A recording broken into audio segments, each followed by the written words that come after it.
अस्सलामु अलैकुम रहमतुल्लाहि व बरकातुहू अल्हम्दुलिल्लाह माशाअल्लाह மக்காக்குள்ள ஆடோட பண்ணை அல்ஹம்துலில்லாஹ். இது சவுதியோட ஆடு, இது சவுதியோட ஆடு மாஷாஅல்லாஹ்.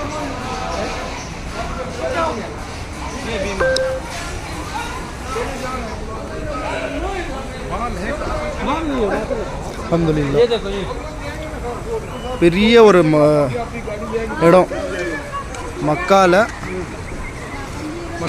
அவுட்டரில் இருக்குது. அல்ஹம்துலில்லாஹ் யாருக்கு இங்கே மக்காவில் வந்து உம்ராலையோ ஹஜ்ஜிலையோ அந்த குறைபாடு வந்துருச்சு ஏதோ அந்த நேரத்தில் தம் கொடுப்பாங்க. ஆடுக்கு வந்து ஒரு ஆடு வெட்டுவாங்க, ஒரு ஆடு குர்பானி செய்வாங்க. அல்ஹம்துலில்லாஹ் உம்ராலையோ ஹஜ்ஜில் ஏதாச்சும் வந்து வாஜிபாத் ஏதாச்சும் விட்டுட்டாங்கன்னா அதுக்கு வந்து